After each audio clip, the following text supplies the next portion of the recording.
The story begins with a group of adventurers facing a giant, furious, fire-breathing dragon. One of them is Biza, an A-rank shaman from the Golden Hour Guild, ready to support his team. Another member is Rotich, an A-rank mage who also belongs to Golden Hour and won't stop casting fire spells. Kunen, an S-rank swordsman, orders Saki to find an opening and deal the final blow to the monster. At the same time, someone shouts for our protagonist, Yuki, to stay hidden in the rear so he doesn't get hurt. Then we see the young man, who is just an F rank with no class or guild, working as a simple porter. The boy just agrees with the order and says yes while watching the battle from a safe place. Meanwhile, the group's mages continue to cast their powerful spells against the large creature. With the dragon distracted by the attacks, Kunen yells for Saki to strike with all her strength now. The swordswoman then leaps into the air, preparing to deliver a powerful blow against her adversary. With a focused and determined look, she prepares to activate one of her abilities. She then uses her luminous slash technique, creating several cuts of light that go straight for the monster. Hit head on, the great creature lets out a roar of pain, feeling the power of the girl's attack. With that, the beast falls defeated and Yuki watches, impressed by the power of the S-rank group.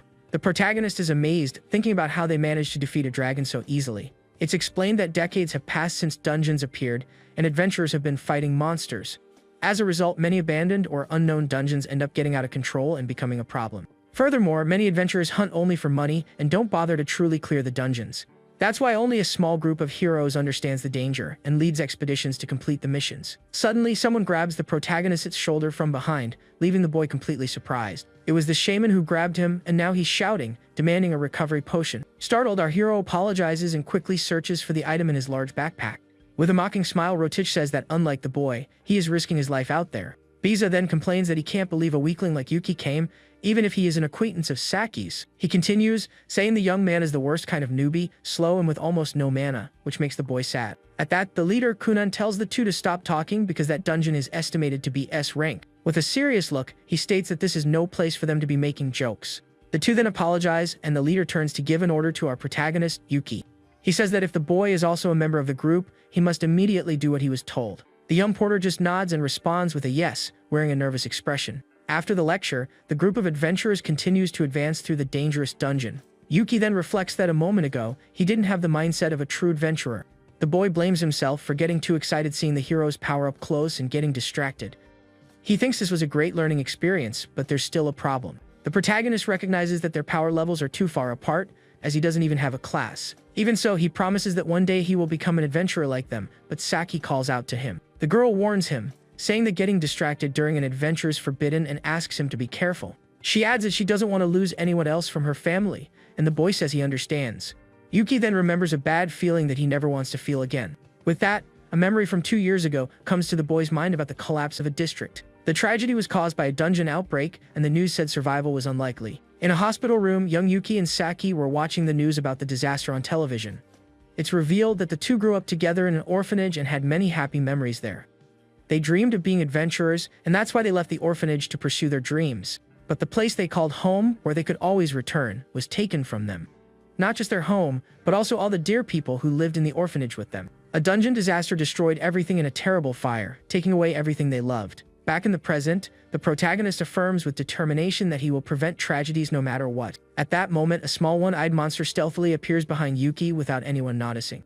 A mysterious figure then says he has found him and that the boy is the final bait for his plan. Suddenly, something attacks the protagonist from behind and the boy turns around, startled by the strange feeling. He then wonders what that was and sees this small creature fallen on the ground near his feet. Seconds later, the creature is hit by a dark energy and explodes into several pieces. The explosion activates a huge red magic circle on the ground, trapping the entire group of adventurers. The leader, Kunan, realizes it's a teleportation trap and shouts for everyone to brace for impact. Meanwhile, the mysterious voice tells them to welcome that human with a wicked smile. With a flash of red light and a lot of smoke, the entire group is teleported to another place. Upon arriving, they look around confused, wondering where on earth they are and if it's the boss room. Kunan then orders everyone to form a circle and stay alert, and he asks Yuki to prepare the return item. With her sword in hand, Saki senses a presence approaching and says something is coming their way. A puddle of a red liquid begins to bubble on the ground right in front of the whole group. The leader, Kunan, clicks his tongue in frustration as he senses the imminent danger. Suddenly, a foot wearing an elegant shoe steps into the red puddle without a care. The figure of a white-haired man appears, and someone calls him the Demon King. Our protagonist, Yuki, is completely shocked and breaks into a cold sweat at the enemy's appearance. It's explained that this is the sinister title given only to the bosses of S-class dungeons. Without wasting time, Saki charges forward with her sword to attack the powerful adversary without fear. At the same time, Kunen prepares one of his ice abilities to support the swordswoman. He then launches a powerful triple ice dart that flies straight toward the enemy. Saki also leaps into the air to attack the Demon King from above as the darts close in. The girl then uses her luminous slash ability once more with all her strength. But the monster complains that young people today have no manners and easily stops the attacks. The ice lances shatter into pieces before even touching the adversary's body. At that moment, other monsters appear beside the Demon King, who says the heroes are ignorant. Suddenly, Kunan is thrown far away by a surprise attack and cries out in pain. An elf with green magic circles appears and says, "Oh my," with a smile on her face. She then comments that an extra intruder came along with them, referring to our hero. Elsewhere, a beastman attacks Biza with a powerful and swift kick. The shaman tries to defend himself from the blow with his arms, but the enemy's strength is too great. Rotish is also attacked by a giant monster and can't react in time to the blow. The mage is shocked as a monster in a top hat whispers that they are not there to play around. A red magic circle glows intensely on the ground, showing the seriousness of the situation. A red-haired woman then warns everyone that the fearsome Demon King is coming. The leader, Kunan, becomes tense and says that if they continue like this, they will all be eliminated with no chance to escape. From behind, our hero observes the scene and wonders if he can create an opening for his friends. The word "eliminate" echoes in Yuki's mind, and the boy falls to the ground, utterly terrified. But he refuses to give up and vows to himself that he won't let the tragedy repeat itself. With that, he thinks about what an adventurer would do and quickly looks for something in his backpack. With a determined look, he grabs the return item and understands what needs to be done now. The protagonist then lights the lighter, which is actually the activator for the escape spell. Suddenly, golden magical gears appear in the air, ready to initiate the teleportation. A message announces that the return sequence has been activated, leaving all his companions surprised. Next, a 5-second countdown begins for the escape to be completed. Yuki then turns to one of the monsters and calls him out for a direct confrontation with a smile. The Demon King's minion is surprised by a sword that pierces him from top to bottom. Our hero is the one holding the weapon and tells the villain that he is his opponent now. The pink-haired monster just smiles disdainfully, amused by the F-rank boy's attitude. His friends shout for him to come back, because if he moves forward any further, he'll be out of the teleportation's range. Saki also screams the protagonist's name, desperate and worried for his safety. But Kunen understands the young man's plan and realizes his goal is to sacrifice himself for the group. The countdown continues, and now there are only 3 seconds left for the group's escape. But suddenly the leader Kunen forcefully pushes Saki away from our hero. The protagonist is confused and asks what the swordsman is doing at that moment. With a nervous smile, he looks back, seeing his companions far from him near the portal. Kunen then praises the boy's attitude while the girl looks at him, shocked and confused. The beastman monster realizes that the leader understood the young porter's sacrifice plan. Without hesitation, the enemy lands a powerful punch right in our protagonist's stomach. Fallen to his knees, the villain asks what the boy is plotting while he feels immense pain. The countdown doesn't stop, and now there are only 2 seconds left for the teleportation. Even on the ground and badly injured, Yuki continues to hold the return item's activator firmly. With difficulty, he extends his hand toward his friends in a final effort. The countdown reaches 1 second as the monsters watch the scene with curiosity. Saki then cries upon seeing that the return item has been thrown and is now heading toward her. The Demon King and his servants just watch everything with serious and indifferent expressions. Even injured, the hero smiles and promises that one day he will find a way to defeat them. At that moment, a gloved hand catches the return item in mid-air before it hits the ground. It was Kunen who praises the boy's splendid judgment for having sacrificed himself for the team. With that, the countdown reaches 0 and the teleportation is finally activated. Yuki watches in shock as his companions are enveloped in an intense, golden light. In the blink of an eye, the entire group of adventurers disappears in a great flash of light. With a smile of acceptance, the boy seems satisfied with the outcome of his sacrifice plan. As she disappears into the golden light, Saki shouts Yuki's name with tears streaming down her face. With the portal closed, the protagonist is now alone on his knees, surrounded by the dungeon's monsters. The pink-haired monster approaches and asks if that was the way the boy planned to defeat him.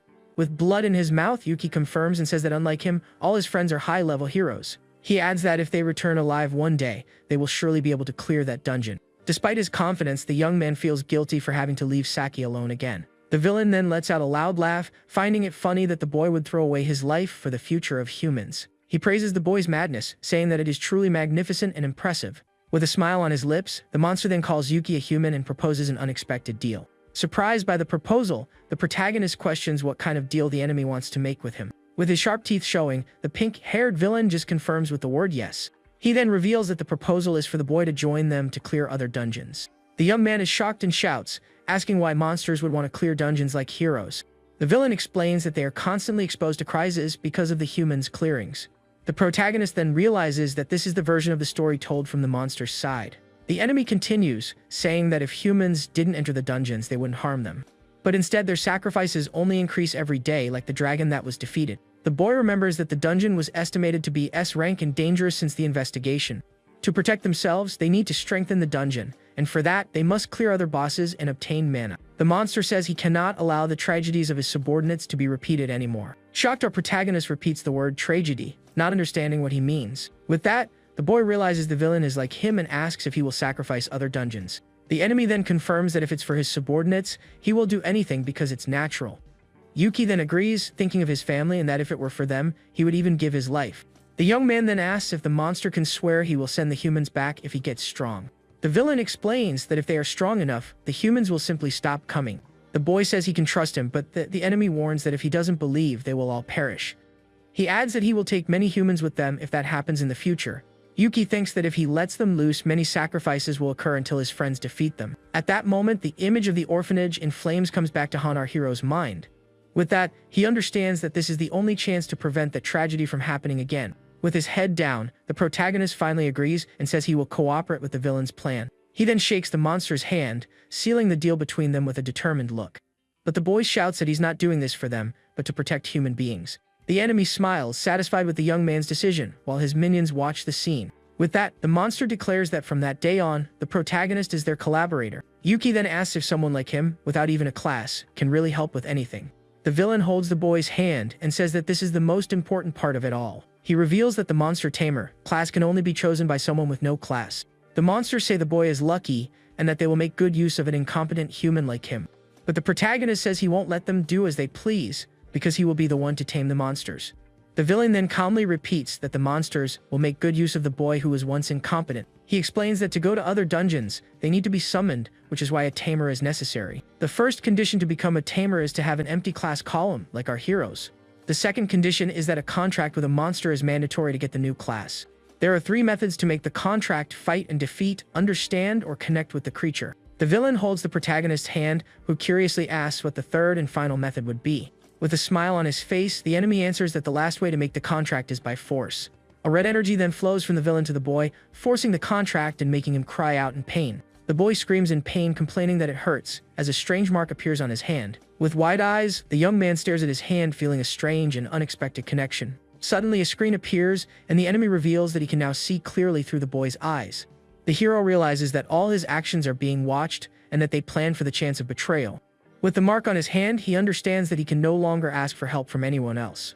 The boy then decides he will have to do everything alone, while the monster snaps his fingers. The villain then announces to our hero that all preparations for the clearing are complete. He says he will send Yuki to the surface, but the boy complains that he hasn't made any preparations yet. The enemy says any place will do and for him to enter a dungeon and call him at the right time. The protagonist is confused by the order and asks what he means by the appropriate time. In a dream, the boy shouts in confusion, not understanding what's happening as his friends leave him. Saki looks at him with despair and tears in her eyes, unable to believe what she's seeing. In his mind, the protagonist just says goodbye to his friend with a smile and a wave. The girl then breaks free from her companions and runs to give her friend one last hug. Crying hard, she hugs him tightly, refusing to accept that he is sacrificing himself. The rest of the adventurer group just watches the emotional and sad scene from a distance. But it was all just a nightmare, and the next day we see the facade of a modern building. Our hero then approaches the information desk of the Adventurers Guild. The receptionist assists him and asks in surprise if he intends to clear a dungeon alone. The protagonist thinks he's already run into a problem, and the woman finds it suspicious for someone to go solo these days. The woman then says she will explain the rules because in recent years, clearing dungeons isn't the goal for some. She continues, saying that the activities of adventurers who hunt only for money have greatly increased. It's explained that because of this, dungeon outbreaks are on the rise, as almost everyone acts this way. With this, the boy thinks that the guild probably wouldn't admit out loud that most people do this. To prevent this, the woman says there are safety restrictions for entering new dungeons. The attendant then points to a paper to better explain how the guild's rules work. The document shows the ranks of the adventurers, and that's what determines access to dungeons. To level up, you need to contribute to the guild, but acting alone, this can't be confirmed. The young man scratches his head in frustration because the guild doesn't allow anyone to enter a dungeon without a group. He then reflects that those who enter dungeons alone are having money problems and dreaming of a lucky break. The protagonist then says he wants an F-ranked dungeon to level up, not for money. The receptionist understands and starts typing on the keyboard, looking for a suitable dungeon. She then offers the F-ranked dungeon Labyrinth of Silence, handing him a table with the information.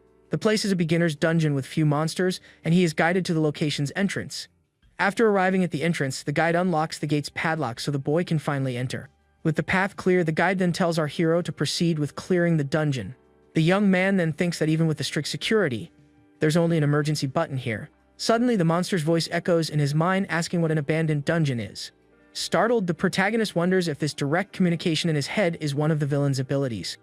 The enemy corrects him, saying the ability is his, and the boy shouts that he didn't know because it's the first time. He then reflects that this must be an automatic and permanent skill, which is convenient but strange. The monster explains that an abandoned dungeon is a place without management, maintenance, or clearings. He continues saying that if a dungeon has resources, adventurers show up, and it is taken care of. In other words, it's a place left behind by humans where monsters reproduce in peace. Over time, the dungeon wouldn't be able to handle the reproduction and would collapse, or at least that's what he thought.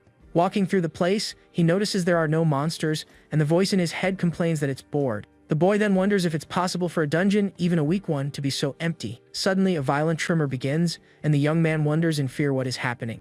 Frightened, one of the hidden monsters shouts for our hero to flee from there as quickly as possible. Other adventurers then flee from a green energy while shouting that the dungeon boss has appeared. One of the adventurers screams in fear at the size of the giant slime that appeared out of nowhere. The voice in Yuki's head says that since there were no humans, the monsters ate each other, and that's why the dungeon was empty. The villain adds that this is why only that slimy creature grew so large and became so strong. Seeing the danger, our hero then points to a corridor and shouts for the two to go that way. But the large slime catches up to them, and the protagonist watches the scene, shocked and unsure what to do. The girl gets stuck in the green goo and screams that she can no longer move and has no strength left. Her foot sinks even deeper into the creature, and she lets out a cry of pain, feeling there's no escape. Suddenly, the slime pulls her inside with full force, and our young hero is completely paralyzed. Completely submerged in the goo, the girl seems to be drowning, unable to breathe. Yuki then asks if he can summon the monster, but he says the summoning would destroy everything and everyone. Desperate, the protagonist realizes this is not a good idea and that he needs to think of another plan. Meanwhile, the poor adventurer continues to sink into the slime with no way to escape the monster. Suddenly, the boy has an idea and a glimmer of hope appears in his focused green eyes. He then prepares to act and runs toward the creature, saying that in that case, he will handle it. Without a second thought, the young man dives headfirst into the giant slime to save the girl in danger. The voice in his mind lets out a laugh and says that now he's liking the boy's attitude. The villain calls him impressive and says that he takes action even if it means getting hurt in the process. Inside the slime, the hero manages to reach the girl, and the voice says that he saves what must be saved. Holding the unconscious adventurer, the monster says that so the protagonist was that kind of person. With that, Yuki activates the mark on his hand and tells the Demon King that this is the appropriate time. Holding the girl, the hero shouts and summons the monster Liber with an explosion of red energy. A clawed hand emerges amidst magical symbols as a mysterious voice manifests. The villain's spiritual form appears behind the boy, saying he will let himself be used by his master. With the summoning, the protagonist feels immense pain and ends up spitting up a large amount of blood. Blood runs from his eye, and he thinks it feels like he's being burned from the inside. The monster then tells Yuki not to falter now, as the power is still being channeled. The creature complains that so much power came from just one finger, but for an enemy like this, it's enough. With a sphere of dark energy in hand, the villain's spirit prepares to launch the attack. Together, they then use the powerful ability called Chaotic Donner to destroy the slime. A gigantic explosion of pink and purple energy consumes everything around with immense power. The giant slime is disintegrated by the light, and our hero watches everything, shocked by what he sees. With his eyes still bleeding, the boy thinks that it wasn't a simple attack, it was much more. The adventurer he saved looks up at the sky terrified and says the power was horrifying. With the dungeon ceiling destroyed, the blue sky is visible, and the place looks like a disaster. The other adventurer who is with the girl looks at our protagonist, completely shocked. He says that Yuki is badly injured and that they need to carry him out of there quickly. The protagonist just responds confusedly, not quite understanding what's happening around him. The young man then starts to lose his strength, and his body slowly slumps forward. He thinks it's no use as he can't stand up anymore, and his vision becomes all blurry. With that, the boy finally passes out and falls to the ground while the two watch him with concern. A few days later, in the dungeon of the Endless Abyss, our hero is in a large hall. He looks at his new E rank ID and thinks that he leveled up while he was in the hospital. The boy remembers the two carrying him and wonders who really saved whom. Meanwhile, in front of him, a glass of wine is served by someone with an air of mystery. It was the monster Liber, who, with a smile, asks why he has such a sour look on his face. The protagonist questions the toast, as he only managed to summon the villain for a single second. But he corrects himself and thinks that, in fact, the only thing he could do is just call him. The enemy says that at that moment, the young man did not abandon the life that was right in front of him. He continues, saying that without hesitation, the boy grabbed a different option and acted quickly. With that, The monster reveals that he liked that kind of strength and offers a glass to our hero. The boy then understands and accepts the compliment, thanking him as he takes the wine glass from his hand. Liber warns that it's a problem if he's always on the verge of perishing and says to call. Next time, a maid appears out of nowhere and introduces herself, saying it's a pleasure to meet her new master. A status screen then reveals that her name is Elvina and her race is an undead maid. Yuki greets her and thinks she seems to be the cool and composed type at first impression. But the girl says that falling in love at first sight would be a problem, even though she is charming. With a cute demeanor, she explains that this is because, as an undead, she has no pulse to quicken. After the strange joke, the three stand still in the large hall in a moment of silence. The protagonist asks if she'll be okay, but the villain assures him that she is stronger than him. The maid then makes a peace sign and says she wants to be a maid who is easy to talk to and relate to. Liber's voice then says that first, the boy needs to level up to withstand his summoning. With that, the fire monsters guarding the stairs launch their attack without hesitation. But the undead maid moves forward first and lands a powerful punch on one of the creatures. She quickly defeats all the enemies and the protagonist is shocked by how strong she is. Elvina then boosts, saying of course she managed, because after all she's a very capable maid. The young man smiles at her attitude and remembers that at the orphanage, there was also someone who annoyed him like that. In a flashback, a little girl shows off to the boy, asking if he doesn't think she's amazing. The protagonist smiles with nostalgia, but suddenly several system screens appear in front of him. He panics because the level up notifications won't stop appearing, and he can't take it anymore. The servant finds it strange that he's complaining about leveling up and wonders if this is a joke among the living. Later, Yuki comments that unlike Liber, he can keep her summoned for a much longer time. The girl explains that the other monster is so powerful that the mana to summon him runs out midway. With that, the boy remembers that he actually only managed to summon the tip of the villain's finger. Elvina then promotes herself as a bargain maid who is a must-buy for her master. The young man smiles at her attitude and says yes, he is counting on her help for the missions. The undead girl seems to get a little embarrassed by the comment and hides behind the sign. Yuki then reflects that for summoning, cost-effectiveness and efficiency are just as important as power. They finally arrive at the boss's door, and the hero wonders how they'll get in as it looks very heavy. The maid then snaps her fingers and asks if her master really doesn't know what she's going to do. Without waiting for an answer, she delivers a powerful kick that shatters the door into 1,000 pieces instantly. She says that no matter the occasion, you should always knock before entering a place. In the center of the room, a knight in imposing armor stands up, ready for battle. The maid then apologizes for the intrusion and moves forward to attack the enemy without hesitation. With a leap, she says that now the dungeon boss will become their sacrifice right there. The knight then raises his flaming sword, preparing to deliver a powerful blow. But our protagonist notices something strange and draws his sword, shouting for her to wait. He notices that the flames on that sword are very different from the ones they've seen so far. With that, the young man throws his sword to intercept the blow and shouts Elvina's name. The enemy's blade is deflected just in time, and the maid narrowly escapes the attack. The sound of clashing metal echoes through the room, and the girl looks on in surprise, not understanding what happened. Yuki pulls her to a safe place, and the servant says that this was to be expected of her master. The undead girl then asks when he realized those were flames of a sacred attribute. The boy replies that he just thought they looked different from the other flames in the dungeon. Additionally, he says they resembled the light his friend Saki often uses in battle. The girl explains that those flames are the natural enemy of all undead beings. She makes a joke about her stopped heart, and the young man complains that it's no time for jokes. The knight's helmet shines brightly, and the protagonist says they need to escape from there. The boss then thrusts his sword into the ground to activate one of his most powerful abilities. A large circle of fire surrounds them, and the technique is called Sanctuary of the Fire Circle. The servant says he is a dungeon boss, and it seems he won't let them escape so easily. Yuki thinks about summoning Liber, but the maid says that with her current power, she is the only option. With this, the boy concludes that they have no other choice but to deal with it themselves. The servant says he has a sharp sense of humor and asks if a tamer is going to fight in front of her.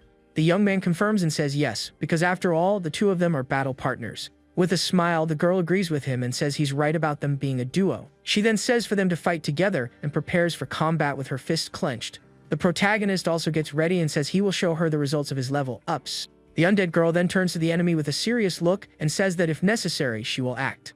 The boy then says he remembers something important that could help in the battle against the Fire Knight. He recalls that when he leveled up, he got a new ability that might be useful at that moment. With that, he activates his new technique called Demonic Eye of Truth, and his eye begins to glow. His new ability then analyzes the dungeon boss, revealing its attributes and its main technique. The maid asks if something is wrong, and the technique also shows her information and a danger warning. The knight charges to attack, and the protagonist shouts for his partner to quickly dodge the blow. The young man then pushes the girl aside, managing to save her from the enemy's flame explosion. He holds her tightly to protect her from the impact, and the undead servant looks at him completely surprised. The boy explains that he can now see the attributes and abilities of monsters and even the danger level. With his eye glowing intensely, he can analyze any adversary he encounters. The girl says that this is a basic skill for a tamer and thanks him for saving her from danger. But the hero warns that it's still too early to say the technique reveals everything, and the enemy attacks again. The maid dodges the blow and says that with the help of his new ability, things are going to change. Now aware of the dangers, she can finally advance against the knight without fear of being hit. With a confident smile, she says she can now go on the offensive with much more peace of mind.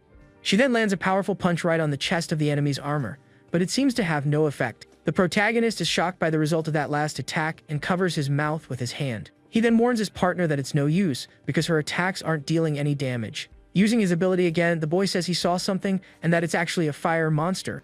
The maid is confused by the new information and asks what he means by that. The boy explains that the enemy is a fire monster hidden inside the large armor. He continues, saying the creature moves to avoid attacks, which is why the blows aren't hitting the target. With this, the protagonist realizes that if he focuses, he can see the information text moving along with the monster. The maid then says the strategy is set and asks her master not to get distracted by her. The boss then prepares to attack again with his flaming sword and great force. Seeing the danger, the hero shouts for his partner to jump to the right, and she dodges the blow in time.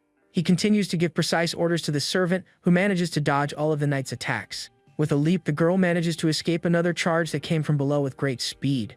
Using his ability, the young man reveals the monster's location, saying it's on the right shoulder. Following the order, the maid lands a powerful kick right on the head of the enemy's armor. The knight seems to feel the impact of the blow and reacts for the first time to the girl's attack. But he counterattacks with force, and the protagonist shouts for his partner to retreat and move away. The servant comments that it was the first time the boss showed a reaction, but the boy says he only dodged. The young man is at his limit and says it's almost over as he tries to maintain focus on the battle. With his eye itching, he strains to the utmost to continue using his new analysis ability. Seeing an explosion, the hero grabs his partner and protects her with his body, and she worries about him. The boy then apologizes for having risked himself in that way to save her from danger. The maid then says that her master needs to use the special ability she possesses. The protagonist is confused by the request and asks what kind of technique she wants him to use. A screen then shows the skill made of all nature, which increases all attributes for a time. The servant explains that as a tamer, he can force the activation of the contracted monster's abilities. She continues saying that seeing that technique will boost her stats for just a single moment. The boy understands that he can take him down before he dodges, but since it's a one-time use, timing is crucial. With a smile, the girl says she's sure her master will use the ability at the right time. The protagonist then agrees and says with determination that they will settle this with the next attack. The knight then begins to attack with several blows of light, and danger warnings appear everywhere. The hero shouts for his partner to dodge the continuous attacks, and the girl prepares to evade. He then gives the order for her to stop right there, and the servant obeys her master's command instantly.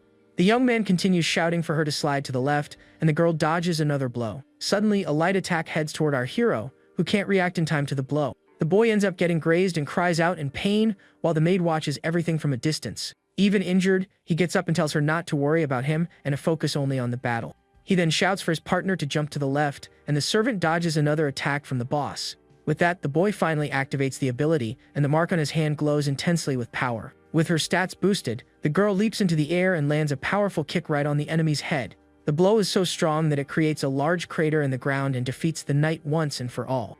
With the dungeon boss defeated, the maid observes the result of her attack with a serious expression. Lying on the ground, the protagonist says with a smile of relief that they finally managed to win. The servant comments that using that ability is very tiring, while the boy remains on the floor. She then bids farewell to her master and disappears in a pink light with an elegant bow. With her eyes closed, the servant says goodbye and vanishes in an elegant, rosy glow. The protagonist then shouts for her to wait, as he can't even get up from the floor. He tries to summon her again, but the mark on his hand shows no reaction. Suddenly, a mysterious voice echoes through the dark hall of the now empty dungeon. It was Lieber, who says the boy finally managed to return to their dungeon after the mission. With a serious look, the monster says it's good to see the young man has returned safely. The hero asks where Elvina is and says he needs to talk to her for leaving him behind. The villain then guides him down a corridor that leads to a bright, beautiful, and well-lit place. Lieber says it was a good thing he came back, or he wouldn't have been able to see her in that special way. The protagonist then sees the maid lying on a bed of flowers and is completely shocked. The enemy explains that this is their way of mourning for those who have passed on in that manner. Shocked, the boy asks if the servant is gone and questions why that happened. The monster reveals that her skill has a powerful effect in exchange for the destruction of her body. The skills screen then appears again to better explain its workings to the boy. With that, the young man finally understands that the usage limit meant it was a one-time sacrifice. With his head down, the hero mourns and realizes the girl paid with her own life for the victory. He then shouts that he didn't order that, and that he only wanted to defeat the dungeon's enemy and nothing more. But the villain tells him to shut up and says her sacrifice was to save their dungeon. With tears in his eyes, the protagonist understands that for them, that sacrifice was worth it in the end. The monster adds that she just did the best job possible for that purpose. Liber says the responsibility is his, as he is the king of magic and the leader of that place. But the protagonist blames himself and says that the real culprit is him for everything that happened. With tears in his eyes, the boy thinks he should have thought it through better and not just followed her suggestion.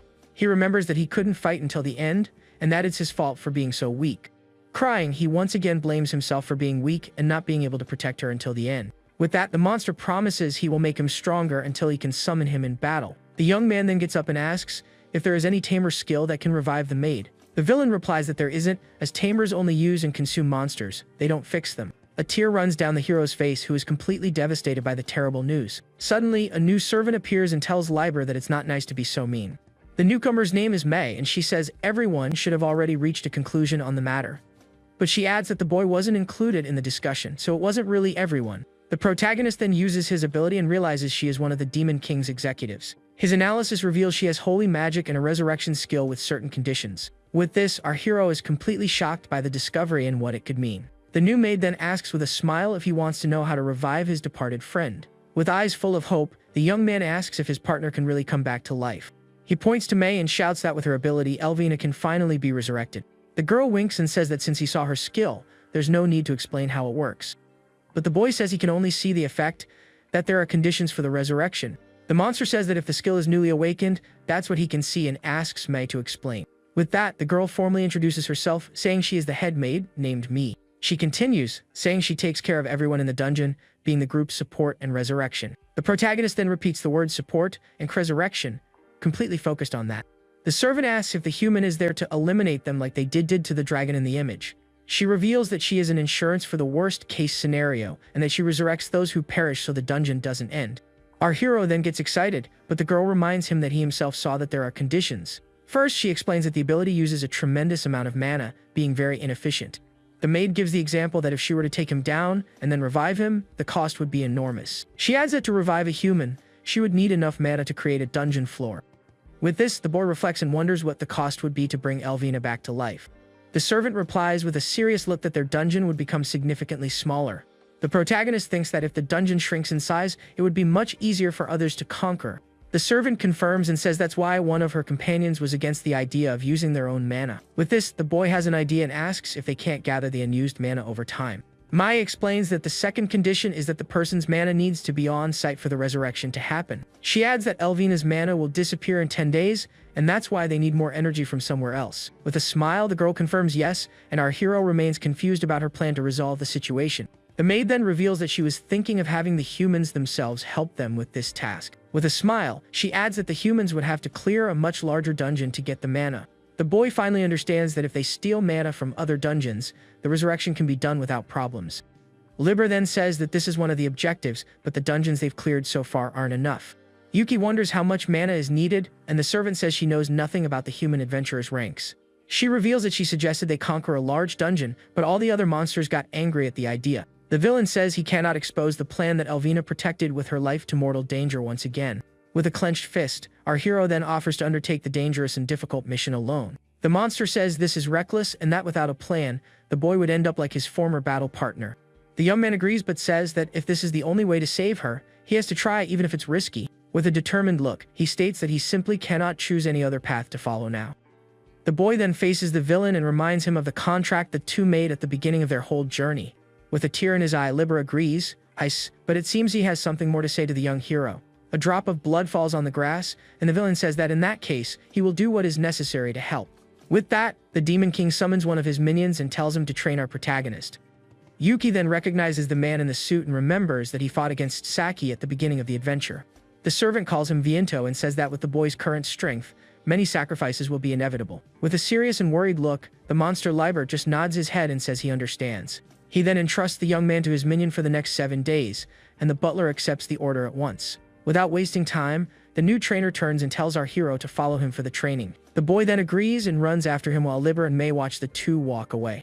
The maid says she is relieved that Viento is strong, but the Demon King tells her to go with them. He then reflects that the butler was completely against using a human until the very last second. With this, Liber fears that his minion might overdo it and end up taking the boy's life in the process. The servant is surprised by her master's unexpected order, but seems to understand his concern. Meanwhile, Viento and our protagonist are teleported to another place by a magic circle. The young man observes everything with a focused and attentive look, preparing for what might happen next. Upon arriving at a castle, he is amazed and wonders if this is really inside a dungeon. The butler explains that this is a fraction of Liber's power and each executive has a floor to use. He adds that the boy is the first human to see their floors, and that this is an honor. The hero then thinks that resurrection must be a last resort to require so many floors. With that, he asks what the training entails and if Viento will just help him level up.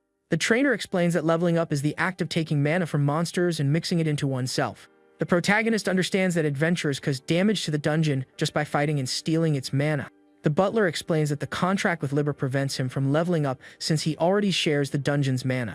The young man understands why he was sent to other dungeons and asks how Viento intends to train him then. Suddenly, a sword flies in his direction and the protagonist catches it in the air, completely surprised by the action.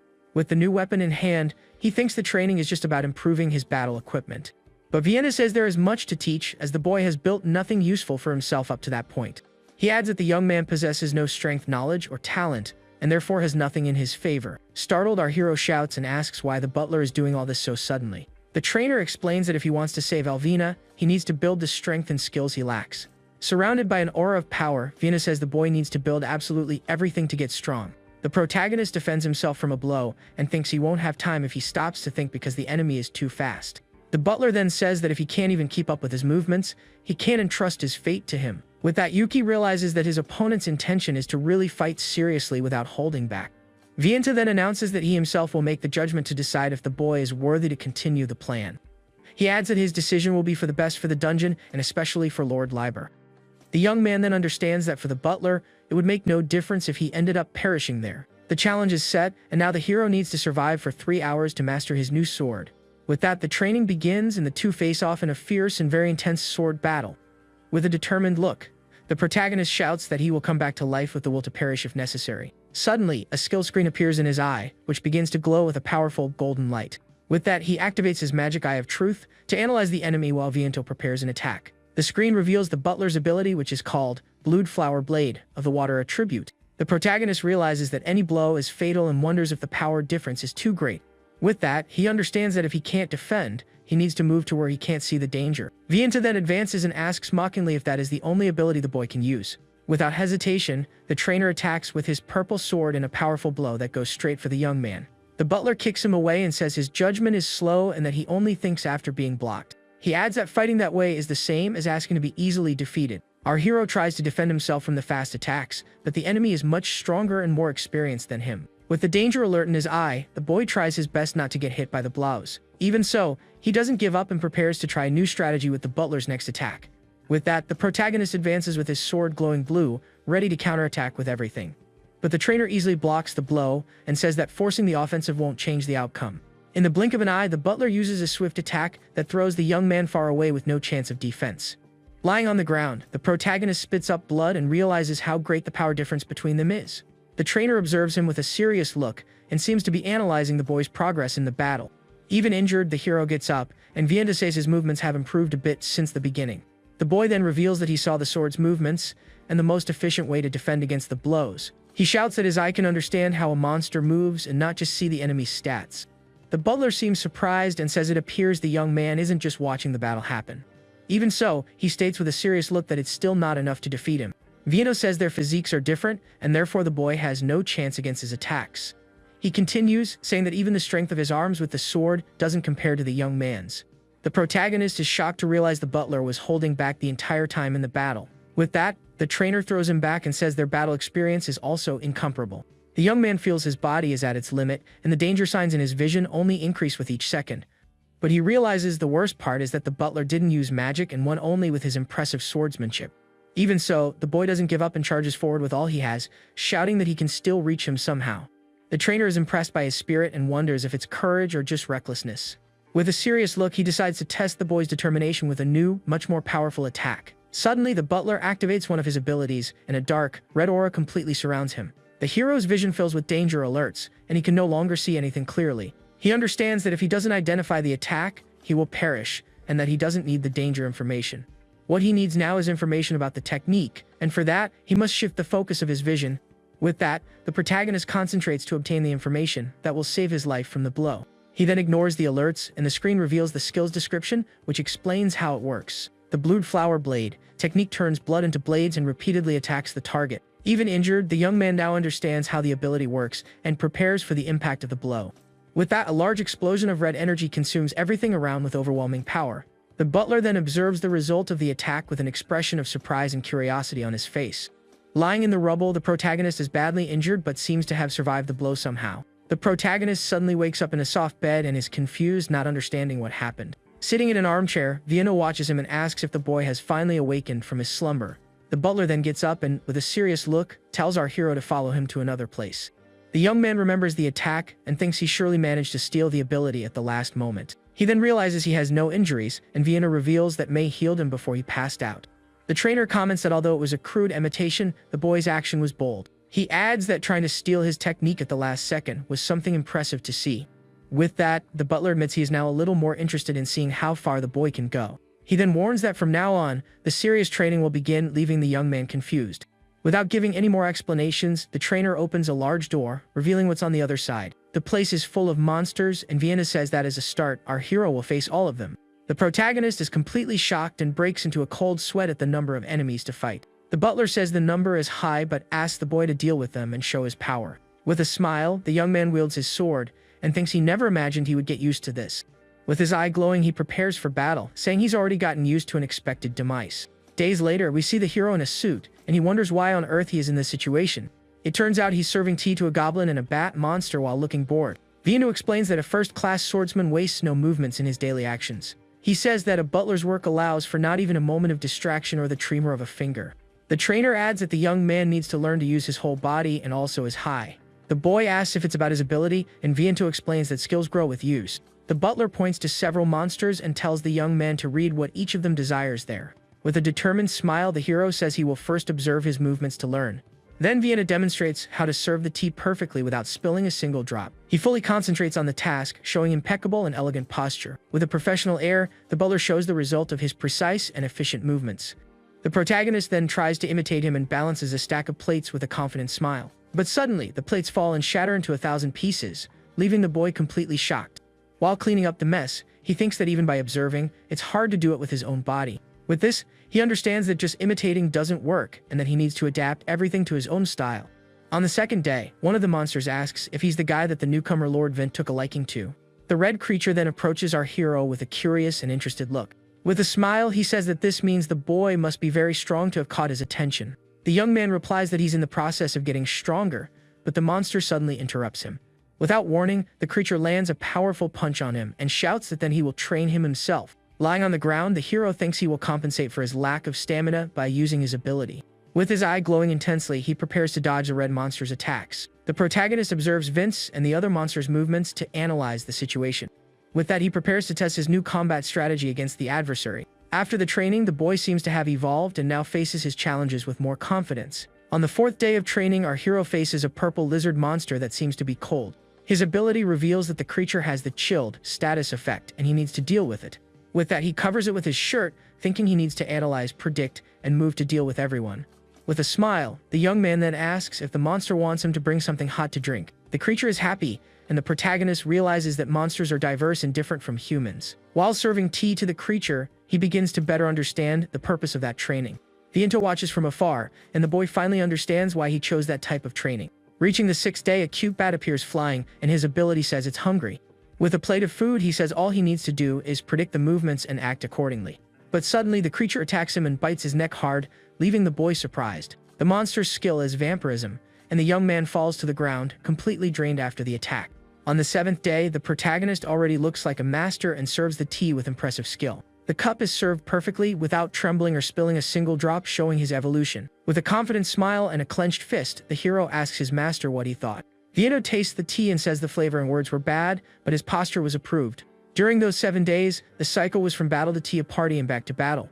With a tired look, the boy feels that somehow he managed to make it just in time at the last moment. The young man looks at the ceiling and thinks he finally made it, but his joy is short-lived. Suddenly, Viento says no and that the real end of that training begins right now. With a red aura, he activates his skill, Beautiful Blade of the Blood Flower, ready for the final test. The protagonist prepares for battle and recognizes the ability his master is about to use. Viento says the boy now uses his Haie instantly and has already imitated the technique before without realizing. With a serious look, the butler tells him not to just imitate the skill, but to truly make it his own. The trainer then warns him that if he fails to do so, he will certainly end up departing from this life. But the young hero says there's no need to warn him, as he already knows he deserves that if he ends up failing.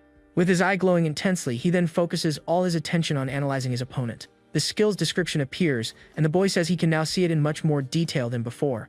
With the sword in hand, he prepares for the final battle against his master with a focused look. He then understands how to use his body and cuts his own hand to use his blood for the new technique. With that, the protagonist finally activates his own version of the Beautiful Blade of the Blood Flower. The two then clash in a collision of blades and blood with overwhelming and intense power. In a quick and precise move, the young man manages to overcome his master and disarms him with his sword. But suddenly, the butler kicks him away and our hero is shocked, not understanding what happened. Lying on the ground, Viento laments and says it was a shame because he was just one step away from winning. A pool of blood forms on the floor, and the boy thinks he still hasn't managed to save his friend. With bloodied hands, he shouts at his master not to decide his limits on his own. Without hesitation, the young man then dips his hand into the pool of blood to try the technique once more. With that, a new skill screen appears, and he activates his skill once more with more power. Viento is shocked to see that the boy has remodeled the technique and made it his own unique style. With a determined look, he shouts if the butler really thought he would give up just because he failed.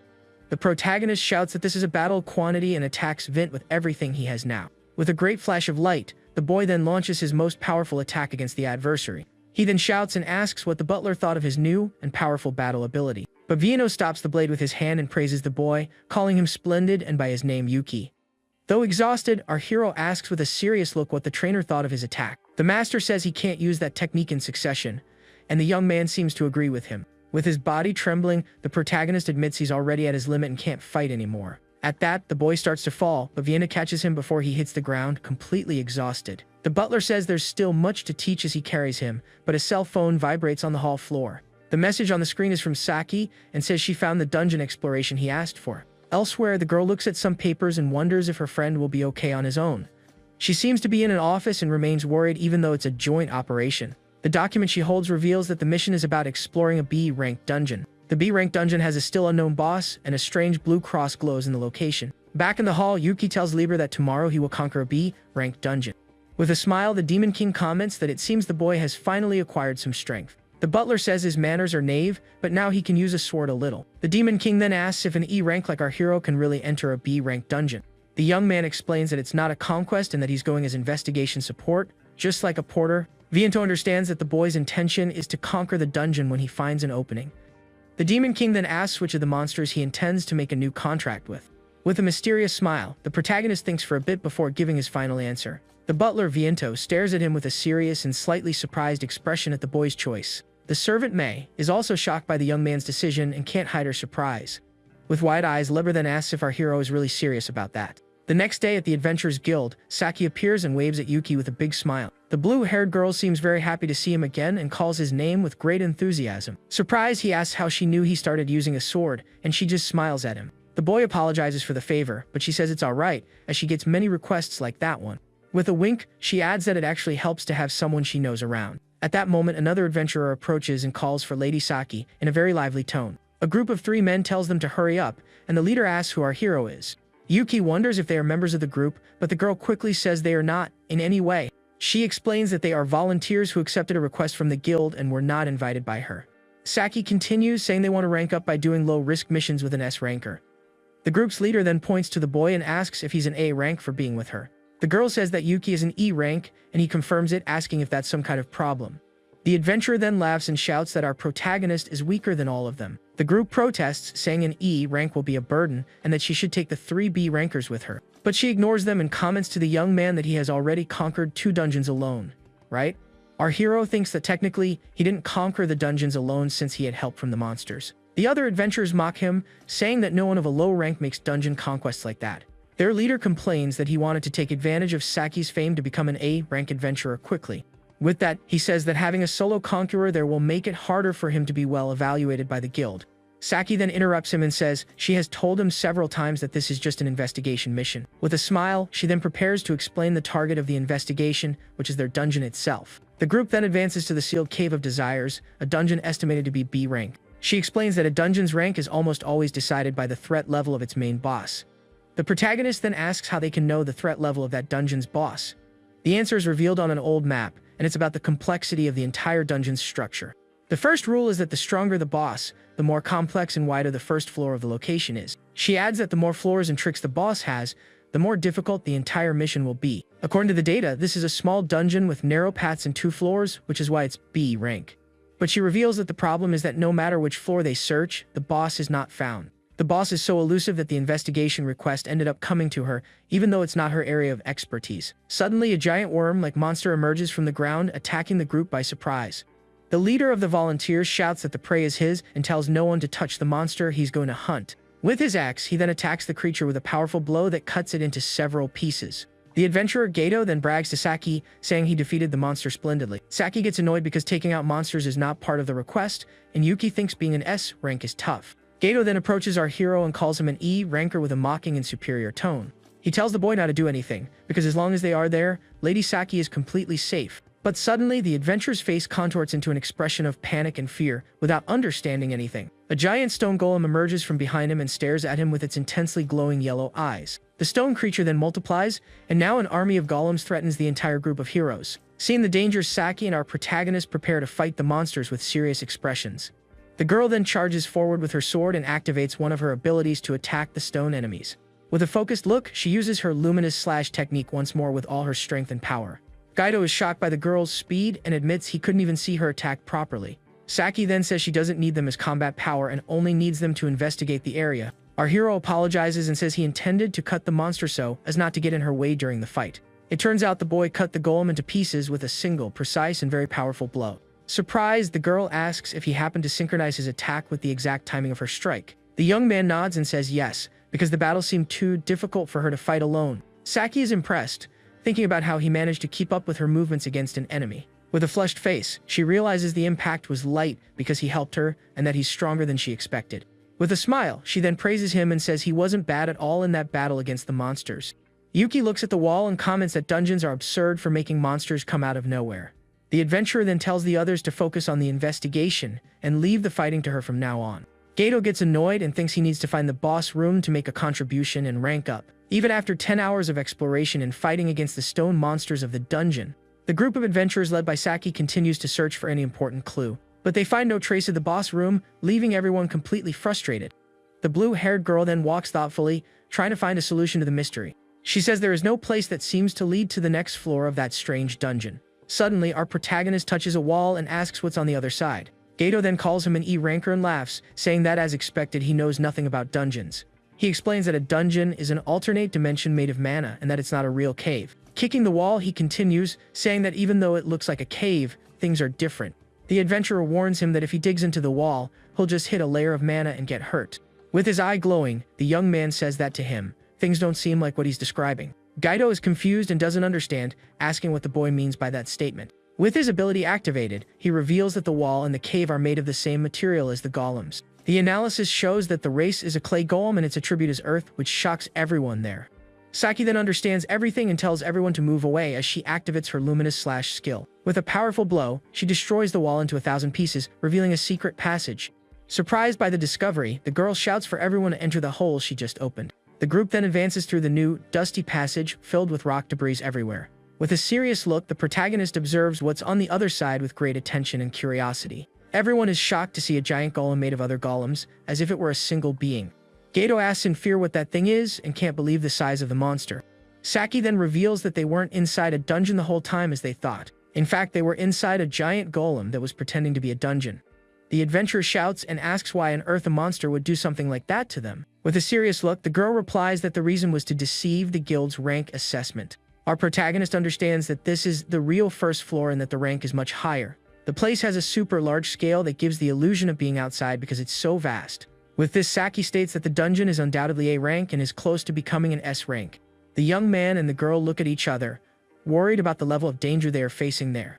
With a communicator in hand, she announces that she will first share the information with the guild. The message reveals that this is a super large A-rank dungeon, not a B-rank one. The deserted first floor contains only golems disguised as a dungeon to deceive adventurers. Saki looks to the horizon and spots a castle floating in the air, leaving everyone surprised by the sight. Gato asks if the giant golem will move anymore, and she says it shut down to conserve mana. The adventurer asks what the monster's duty was, and the girl replies that it was to prevent a conquest. With a serious look, she comments that monsters are intelligent enough to think so far ahead. Gato says that monsters are just wild animals, but she explains that dungeons are front lines.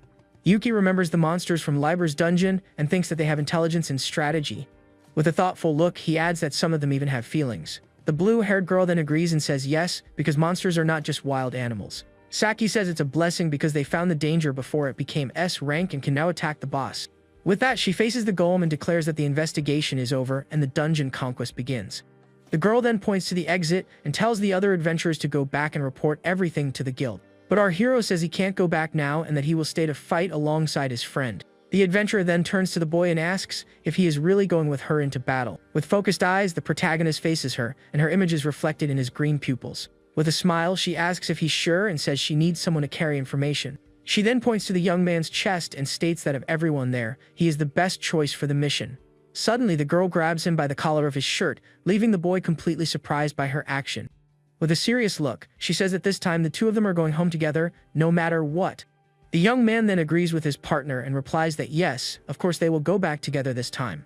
With that, he remembers the orphanage and Elvina and vows that he will not let anyone else go ever again. The girl then picks him up with a smile and says for them to go as the word ability echoes. With that, she uses her luminous formula skill to fly at high speed, carrying Yuki with her.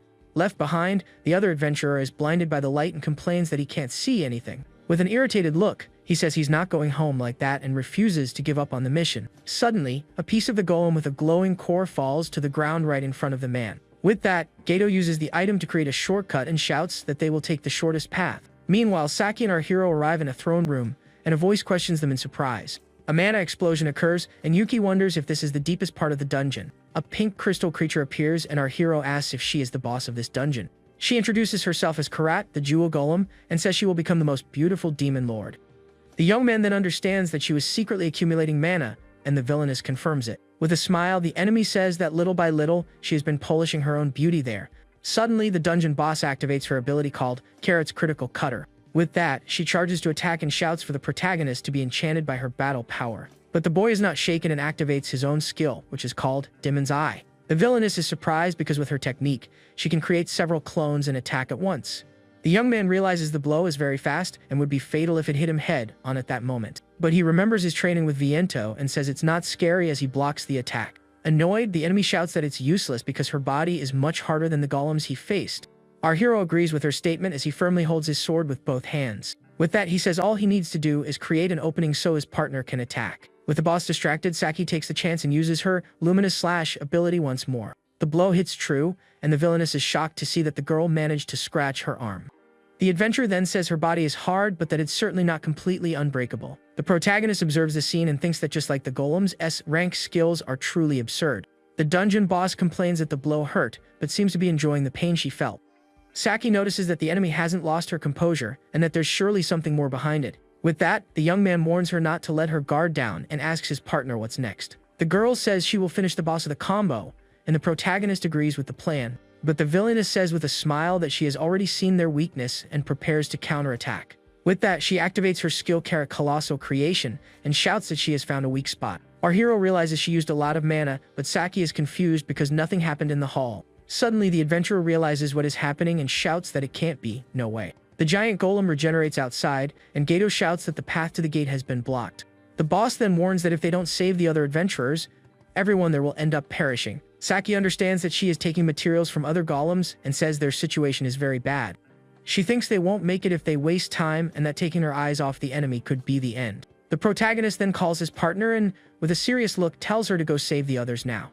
The boy adds that they cannot leave the creature unsupervised under any circumstances. With his sword in hand, the young man says with a determined look that he will stop her by himself. With a smile, the adventurer agrees and says she will leave the task of fighting in his hands. She then runs and shouts to her partner that they will have a party when they return from the mission.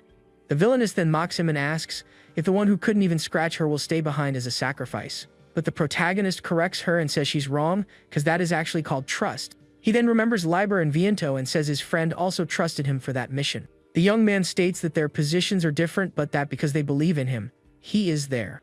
With that, an aura of fire surrounds him, and he says that's why he needs to respond to that trust. The dungeon boss is shocked and asks how he has the power of a monster like that. With that, the boy declares that from now on, he will fight like a true monster tamer. Wielding his sword, he warns that the technique belongs to a monster much stronger than the villainess. Hit head-on, the enemy shouts and wonders how the young man actually managed to cut her. With his eye glowing, he says he saw through her technique and used her movements without waste. Annoyed, the dungeon boss shouts that she will remake her technique and activates the skill, Carrot Healing Cut. She then says he won't be able to parry this form, and that she will entangle and skewer him to the end.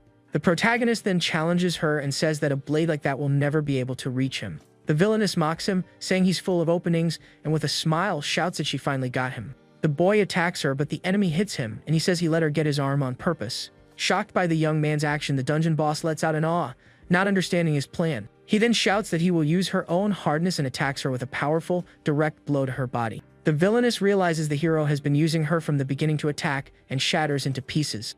With the mark on his hand, the protagonist shows her the power of a true monster tamer. The enemy then shouts that she will not forgive him for damaging her precious crystal shell so much. But the young man says with a serious look that naturally, the battle won't end with just that. With that, he says he will show her real skill and activates the Carrot Change Curse class. The dungeon boss then uses compression, polishing, and decoration to create something new and powerful. She says she won't turn him into part of her collection as she did with other adventurers before. With a look of hatred, the villainess shouts that she will grind him until he becomes just a grain of sand in the desert. With that, she transforms and declares herself the hardest and most beautiful golem, the great master of the dungeon, Karat. With a war cry, our hero charges forward with everything to attack the new form of the dungeon boss. The villainess then thinks that, as she imagined, she can't use that massive crystal properly. With a smile, the boy taunts her and asks if she and the golem aren't lacking a bit of talent. But the enemy laughs and says that jewels are more valuable the larger they are and attacks the young man. The protagonist dodges the blow and says no, and that actually what's really important is something else. With his sword in hand, he states that what's important is how beautifully you can cut the jewel. With that, he activates Viento's skill, Beautiful Blade of the Blood Explosion, with a focused look. Blood splatters on his face as he prepares the powerful attack he learned in his training. The dungeon boss is shocked and wonders why a human has the same skill as a monster. The young man then replies with his eyes closed that this is actually his own fighting style. With that, a shower of blood blades heads toward the enemy with overwhelming power. The villainess reflects the attack in her eye and realizes she managed to narrowly dodge all the blades.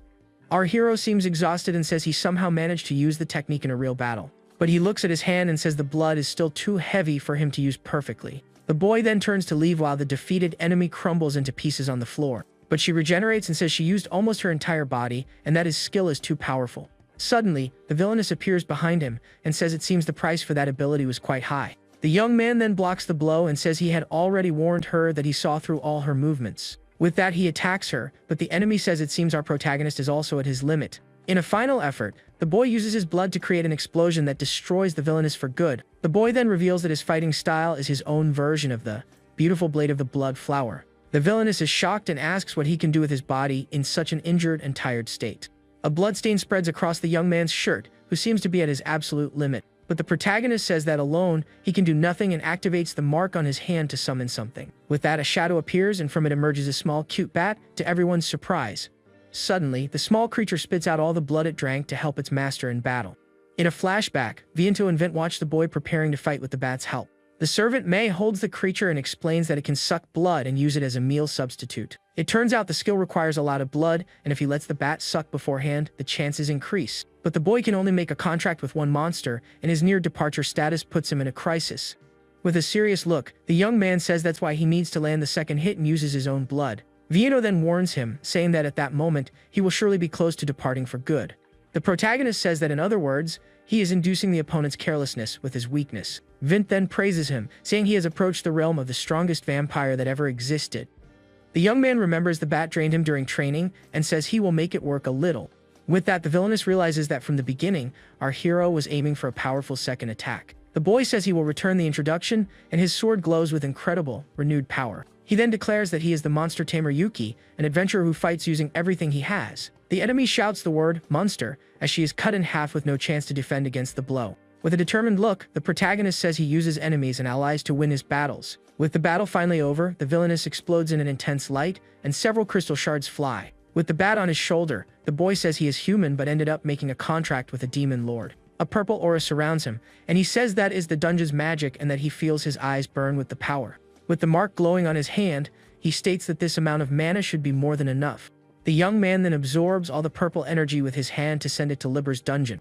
Exhausted, he starts to fall and calls for Liber, saying that now he is counting on his help for everything. Suddenly, Saki appears and catches him in her arms, shouting his name and apologizing for the delay. The girl is shocked and asks if he defeated the boss alone, and the boy just apologizes. Leaning on her, he says he can't stand because of anemia and asks her to help him get out. Days later, a crowd of reporters with cameras gathers for an important press conference. A man in a suit at the podium thanks everyone for coming and prepares to give the big news. He then reveals that a special situation occurred regarding the A-ranked dungeon that was investigated. With that, he announces that after explaining the details, the person involved will report everything directly. The photographers shout to take the picture because this will surely be tomorrow's newspaper headline. The man then calls to the stage the person who contributed most to clearing that dangerous dungeon. Two reporters comment that the fake dungeon part is already big news and what an amazing adventurer. Saki then takes the stage and is announced as the great S-rank adventurer who solved the mystery. The crowd shouts that is expected of the innocent Ray and the white Flash. She accomplished the feat. A reporter then asks if intelligent monsters appeared, even though it was announced as A-rank. The adventurer asks for silence and says she will first give an overview of the entire dungeon conquest. The girl complains that Yuki always pushes things onto others to do in his place. In a flashback, the boy says he has something important to do and asks her to take care of everything. The adventurer shouts for him to at least finish healing, but the young man is already gone, and she is left alone. With a serious look, she wonders what could be so important for him to run off like that. The protagonist arrives at Liber's dungeon and asks Viento how the servant's resurrection is going. Mei then says they are finishing the last part of the ritual, and a purple aura surrounds her with power. The butler warns the boy to stop watching, as the large amount of magic will burn his eyes. Even so, the young man says he can feel the immense power even just standing nearby. Holding Elvina, the servant says that is head maid. She will not allow her to remain in the afterlife. With that, the girl activates her maiden order's skill, and purple chains appear for the ritual. Lying on the bed of flowers, Avina slowly opens her eyes and says, "Oh my," with a soft voice. The protagonist then shouts her name, happy to see the resurrection was successful in the end. The girl is confused and wonders why her master is there, and if he has passed on too. With a smile, the young man shouts no, and it was actually she who came back to life at that moment. The head maid then appears, and the boy says he was startled, thinking she had sacrificed herself for nothing. With a sigh of relief, the protagonist sits beside the bed to talk to her better. He then says with a smile that he's happy she seems healthy and well after everything. The girl asks if this is an undead joke, and the boy invites her for a celebratory kiss. Suddenly, Viento appears and says the two have work to do and tells them to get changed now. Mei then tells Elvina that her rest time is over and chains lock her coffin. The boy asks if he will have to work as a butler again, and the servant asks if he has that role. Viento says it's nothing like that, and the head maid celebrates that it's time to change clothes. In his new suit, our hero looks like a real butler and is even a little embarrassed. He says the outfit is a bit much, but the monster informs him that today, he is the main star. With white gloves, the trainer opens the door to the grand hall so the young man can finally enter. Several monsters then surround him and thank him for saving them in such a heroic way. The protagonist is confused and asks what is suddenly happening there, not understanding anything. Liber then says the boy has finally appeared and that the dungeon he cleared had a lot of power. The head maid adds that they revived many more monsters than planned. Our hero is shocked to see everyone there, and Vince says everyone was curious about the human. A wolf monster says he never thought he'd be saved by a human and invites him for a drink.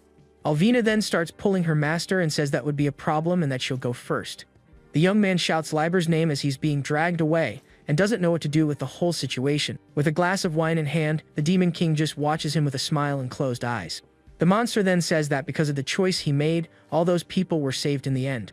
With a toast, he congratulates him and tells him to get used to receiving thanks from the monsters. But the protagonist states that he didn't do it for them and that it wasn't his real objective. With a focused look, the boy says that Elvina just reminded him of that girl from his past. With that, he turns and faces all the monsters with a determined and confident look. An image of Yuki, Saki, and the happy orphanage children at Christmas comes to our hero's mind. With a clenched fist, our protagonist seems determined with his decision to help everyone. But he opens his hand a little and seems to think better about the whole complicated situation. With a smile, he says that either way, he's happy they were saved in the end. Suddenly, a wolf monster asks if he is Vince's disciple, and Elvina is shocked by the question. Liber then teases Viento and says that for him to complain so much, he must really like the boy deep down. He adds that the butler even prepared special clothes for our hero to wear. Viento then retorts and says the same goes for his master, who also cares about the young man. Eating something, Liber says that at first, he thought they would use him, but the boy used them instead. He continues, saying the young man achieved results far beyond what they expected at the beginning. With a smile, the Demon King observes the boy from afar and calls him that guy in a serious tone. He then declares that the protagonist will be the key for them to one day rule the entire world.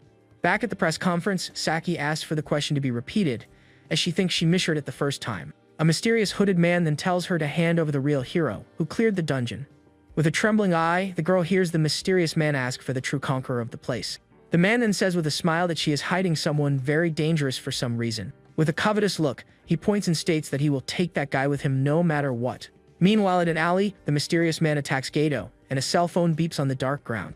The screen shows a news story, and Gato shouts that he knows nothing about what happened in the dungeon. Being choked, the adventurer reveals that the boy he's looking for came with Lady Saki. The man then complains that he is a failure and that he is tired of so many weak adventurers. Frightened, the adventurer shouts that he remembers the name and reveals that the boy he's looking for is named Yuki. The man then looks at a photo of our hero on a board and says he understands that he is his target. Gato says he's not involved and asks to be let go, but the villain doesn't seem to agree. With a fiery aura, the mysterious man says no, because he would cause trouble if he talked to others. He then tells the adventurer to hate his own loose tongue and engulfs him in flames to silence him. The word Kal echoes as the fire consumes everything, and Gato's fate is sealed forever. Days later, we see our protagonist walking through a park with a bouquet of flowers in his hands. He thinks that somehow, being surrounded by humans feels like it hasn't happened in a long time.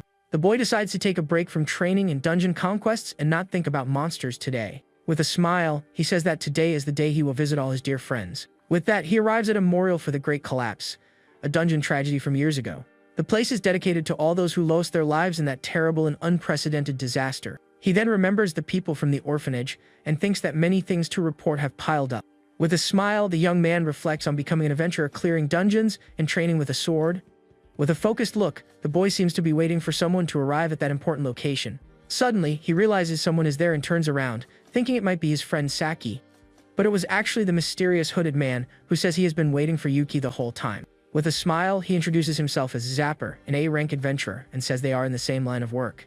Our hero asks if they haven't met before, and the man just says it's a pleasure. Zapper then reveals he came to recruit him, and the boy is shocked, saying he's still E-rank. Zapper then reveals he knows about the fake dungeon, leaving our protagonist completely shocked. With a serious look, he says the young man doesn't need to hide it because he was part of all that, right? Frightened, the boy wonders how the mysterious man knows such an important secret. In a flashback, Yuki begs Saki to say she was the one who won so he can rank up. Our hero then tries to deny it and says he only helped evacuate the other adventurers from the location. But Zapper doesn't believe him and states with a smile that it was the boy who defeated the dungeon boss. He continues, saying the White Flash destroyed the golem in just a few seconds with her power. With that, the man concludes that the young man has skills against A-rank bosses, and the boy thinks he knows too much. Zapper then asks him to listen and says he doesn't understand why he's hiding so much. He explains that clearing dungeons is not a normal job and having a bunch of weak pawns doesn't help much. The hooded man adds that to make real money you need strong weapons. With a confident smile, he states that you actually need the best kind of weapons possible. The protagonist then points to himself and asks if the mysterious adventurer means him. Zapper says that even with strong skills, there's a limit to clearing dungeons alone without help. But he explains that in a group, things are different and each reward might be smaller. In return, the man says the young man can go to many more places and get more rare items. With that, he approaches and invites our hero for them to make a lot of money together as partners. The boy then thanks him for thinking so highly of him, but seems to have another answer to give. With a smile, he says he'll have to refuse, as making money from dungeons is not his goal. The hooded man doesn't care about the refusal, and says that he's not very good with words anyway. He then says that he was going to try using force to recruit our hero anyway. With that, a red magic circle appears, and the man says it's time to use brute force. The protagonist is shocked by the mysterious man's action and tries to dodge the attack. Zapper then uses his Call Fire Hammer ability and launches a fireball at the boy. The bouquet of flowers the young man was holding catches fire, and he quickly throws it to the ground. Our hero runs and wonders why on earth someone is using magic in the middle of the city. The villain praises his dodge and says he wants him even more for his adventurer group now. Yuki shouts for him to stop and says that this is a place where people rest in peace.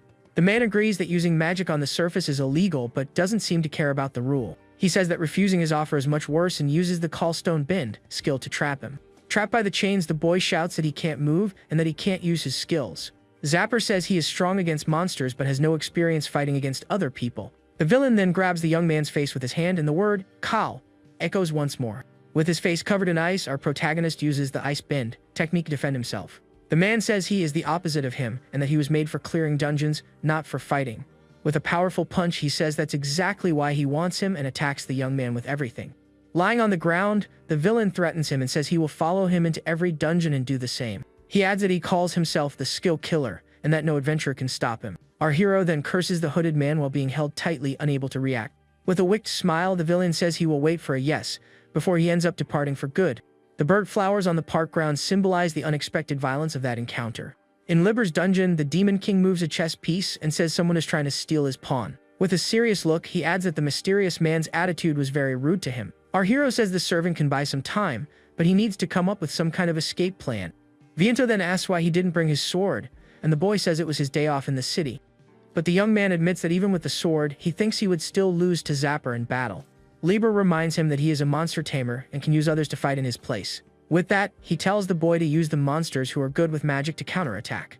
Suddenly, an elf appears and asks if the Demon King called for her even though she was in the middle of research. The monster reveals that no one knows more about magic than her, and our hero is surprised. With a wicked smile, Liber tells the girl to study the Abyss, but she doesn't seem very willing. The elf then complains that he is Vince's disciple and that she doesn't like that grumpy old man. She adds that she has never seen him at tea parties or soirees like the other monsters in the dungeon. Annoyed, the girl shouts that she would never go to a party of that old-fashioned bat and that she is still young. She reveals that Kara Saw means around 1,000 years old and our hero is shocked. The elf says she is only 1,499 years old, and the boy thinks it's almost the same thing. With a clenched fist, the girl says that becoming Vince's strongest disciple will annoy him greatly. With that, she imagines herself in a forbidden romance with our hero, leaving the boy embarrassed. The young man then interrupts her and asks her to teach him how to use magic for his next battle.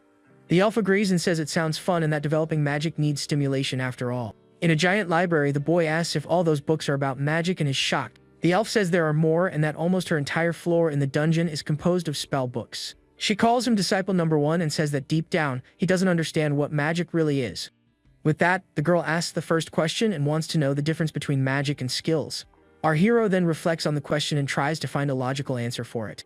The elf explains that skills are personal abilities, while magic is a universal ability. The young man is confused, and she says that skills can be divided into 3 different types. The first type are skills gained through a profession, like his demonic eye ability. The second type are skills inherent to each race, like the bat's vampirism ability. Lastly, there are skills that are born when a mastered technique is sublimated into something new. The elf explains that all of them depend on the individual abilities and talents of each person. With that, she says that even if they want to copy, some things are simply impossible to do. The girl then asks if the boy has experience with this, and he remains silent for a moment. With that, he remembers his own version of Viento's skill and how he adapted it for himself. Our hero then says he knows that very well and that magic must be the opposite of all that. The elf agrees and says that with the same magic power and incantation, the same result will be produced. She adds that magic is a universal and absolute law that governs their world. With a twinkle in her eyes, the girl extends her finger and says that that is true magic indeed. The young man gets excited about the explanation but suddenly remembers something important and stops. The elf then prepares for the second question and wants to know why there are people who don't use magic. The boy asks if the conditions are too strict, like consuming a lot of mana to use magic. The elf says the answer is simple, and that it's actually because using magic is very difficult. Our hero asks if it's about manipulating magical power, but the girl shakes her head no. She explains that true magic requires an incantation as long as an entire book to be used. The young man remembers Zapper's attack and the short incantation he used to summon it. With a book in hand, he says he has never seen anyone chant something so long in a battle. The girl then asks the third question and wants to know how he thinks they are chanting the spells. The protagonist thinks about the question for a bit with his hand on his chin, trying to find the right answer. With that, he answers that they must be using something else to assist with the incantation. The elf says the answer is correct and that there are tools like staffs to help with magic. She adds that they can also engrave magic circles to facilitate the process, or else chant in their heads, omitting certain parts, and our hero is amazed by the idea. The elf explains that the wonderful thing about magic is that the more you learn, the more you can cheat. With that, she demonstrates and uses the same technique as Zapper, the Call Fire Hammer, with ease. The girl explains that this is incantation emission, where you complete everything in your mind and launch. She says it's a fundamental skill, but the result depends on how well you understand the original. The elf asks if he repeats the text in his head as images or sounds and says it varies a lot. The young man then understands why differences appear, even if the incantation seems the same. With a smile, the girl says that once he understands this, he can forge his own invasion into it. With that, she summons several fire hammers at once, showing her mastery of magic. Our hero observes the fire hammers with a look of admiration and surprise at the elf's power. She explains that this way, he can leave just part of the original incantation and fill in the gap. With a book in hand, the boy says he finally understands what magic is and how it works. The girl then hands him a book and warns that if he just memorizes it, that's all he'll be able to use. She explains that an incantation is a command, and if he doesn't know what each phrase instructs, he can't evolve. The young man then complains that it's like learning a new language, and that he's already bad at English. The elf tells him to be grateful, as humans don't have as much time as she does to study magic. With that, she uses the skill Call Lev in the library, and a green magic circle appears on the floor. A drop of sweat runs down our hero's face, who seems nervous about what's going to happen. Suddenly, the boy is transported to a place in flames and wonders in fear where he is. The elf reveals that the spell simulates the content of a book and allows him to experience it in practice. She says that this is the world of her book, fire magic a slime can't understand. The young man then draws his sword to prepare for the challenge he will have to face now. With a confident smile, he says he is better at fighting than studying and gets ready for action. With a surprised look, the protagonist realizes the number of enemies he will have to face there. The elf says that for today, she will make him read all the main attributes and basic transformations of magic. Surrounded by 2 giant fire snakes, the boy asks if she wants him to clear all of that. The girl then challenges him with a smile and asks if he's not going to say it's impossible to do. A giant fire monster then appears and prepares to attack our hero with all its strength. But with a determined smile, the protagonist just answers no and prepares for battle. Facing an ice monster, our hero prepares to use his new battle abilities. The elf observes him with a smile and a twinkle in her eye, seeming to be having fun with the training. With a determined look and a smile on his lips, the boy says he will finish this in an instant. 3 days later on the same dungeon floor, our protagonist's intense training continues. A giant griffin lets out a terrifying screech and prepares to attack the young man with its sharp claws. The boy then begins to chant a spell to interfere with the giant monster's one attribute. With a cry, the winged creature charges forward with everything, but our hero is not intimidated and continues the spell. He continues the incantation and is thrown far away by the force of the wind the monster creates with its wings. With that, the young man manages to use the magic called air capture, and a green hand catches him in mid-air. The elf then teases him and says he really has no talent for magic and calls him Disciple 1. Lying on the ground, he says he now understands why adventurers don't chant spells in combat. The girl explains that magic was never meant for fighting, but for deceiving and rewriting the world. Even so, the boy thinks that all the spells he learned should be very powerful. With a wave of his hand, he prepares to test another of his new magical abilities. With that, the protagonist invokes the Call Stone Arrow and shoots at an imaginary target. But the arrow falls to the ground with no force at all, and the young man is completely shocked by the result. He shouts that this is ridiculous and that the chantless casting loses a lot of power in the process. The elf reminds him that shortcuts cause individual differences and that incantations are commands to the world. She adds that he seems to be bad at compensating with images, which is why the magic is weak. With this, the boy concludes that if he adds an incantation to have power, he can't beat Zapper. The elf says that situations like him failing to break the wind with earth will continue to happen. She encourages him, saying he might be good at the next attribute, and throws him into the next challenge.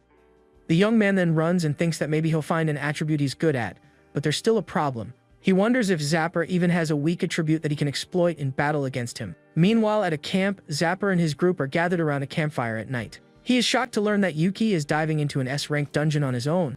One of his men confirms it and says they couldn't find him and that he went to the infamous dungeon. The villain remembers that even an S-rank group with 2 men had to retreat from that place. With a smile, he says the boy is smart because that place really keeps average adventurers away. His companion asks what they should do, and the hooded man says they will enter the dungeon. The other adventurer protests, saying they still have monsters to subdue and that it's too dangerous. Zapper agrees it might be dangerous but seems to be enjoying the idea of a challenge. Suddenly, a giant worm monster emerges and attacks the group by surprise with a terrifying screech. The villain then easily defeats the creature with one of his powerful and effortless attacks. With a snap of his fingers, he uses the Cal magic and prepares to show his true power. Walking past the monster's bodies, he complains that he can't wait long for materials like that. One of his companions watches him shocked and says his incantation emission is incredible. Our hero thinks he can't react in time to Zapper's magic, which can always counterattack. Meanwhile, a worm monster attacks the villain's group, and one of them screams in fear at the attack. Zapper then uses several spells at once, showing his mastery over all elements. One of Zapper's companions watches him shocked and thinks that this is the power of an A-rank mage. Amidst the monster's bodies, the villain shows his power and prepares to go after his target. He says S-rank dungeons are dangerous and that they need to go quickly before the boy becomes untouchable. An adventurer calls him and says the collapse caused by the monsters left several injured behind. Zapper looks at the bodies and says they are just replaceable B-rankers and that they can restock. The companion shouts that he could save them, but the villain throws his cigarette away and asks if he really thinks so. He then stumps on the ground hard, showing his complete lack of empathy for the other adventurers. Our hero prepares to fight with a red aura of power surrounding his entire body. Zapper then says that if he's going to use his power, it will be to capture someone special, not just anyone. The elf watches the boy training and seems to be thinking about something with a bored expression. Lying on the ground, the young man seems exhausted, and the girl says he really has no talent for being special. Crying, our hero complains that he thought magic was universal, and that he couldn't omit anything. She then says that if the main attributes are no good, the minor ones like insects are hopeless. The boy says he didn't expect to have so little talent, and that they'll have to make do with what they have. Annoyed, the elf shouts for him not to act like he understands magic after just a little training. Our hero says no, but that really all the spells he tried to use were weak. The girl then gets angry and says his training hasn't even reached the first real stage yet. She explains that magic was made for everyone to rewrite the world, and that it's a miracle against everything. With a serious look, the elf states that's why she won't tolerate words like giving up or yielding. The protagonist then asks what he should do to get stronger with magic. The elf reminds him that he did something similar against Viento, and that the answer to his problem is simple. With a smile, she tells him to create a new magic that he can use and that is strong enough. The girl explains that his study of magic is more than enough and that he could even teach. Our hero then understands that if he's bad with existing magics, he should create a new one for himself. With a wink, the elf agrees with him and says that's exactly the answer he thought of. The young man then reflects on altering the world with just sensation and how that would be possible. The girl says that if it's magic for combat, a practical format is best, and the boy asks what that was. Suddenly her eyes glow and she uses the call magic to feel something strange. With that, the water vision is activated, and she can see what is happening elsewhere. On one of the dungeon floors, Zapper uses his fire wave to search for our protagonist. With a smile, he wonders where the boy is and uses his water droplets to find him. The villain then shouts Yuki's name and uses the wind search to finally find his target. Our hero is shocked to see the man in the vision and asks why on earth he is there in the dungeon. The elf says it seems he followed the boy, and that this is perfect for their training. A vision of a group of adventurers in a magic circle appears, and the protagonist remembers something.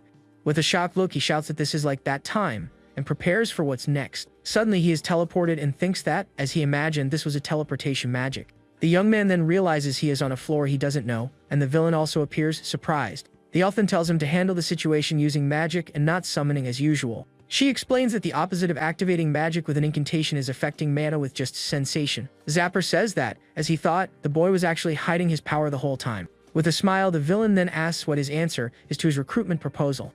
Our hero gets nervous and prepares to answer but is interrupted by a surprise attack. Suddenly, the hooded man uses his icebreaker dart, magic to attack the young man with everything. The protagonist manages to narrowly dodge the blow and prepares to counterattack with his sword. The villain says he doesn't need an answer, and he can see the decision in his rebellious eyes. With that, the boy uses the Callstone Shell, magic to protect himself from the enemy's next attacks. He then charges forward with his sword amidst several ice darts that fly toward him with speed.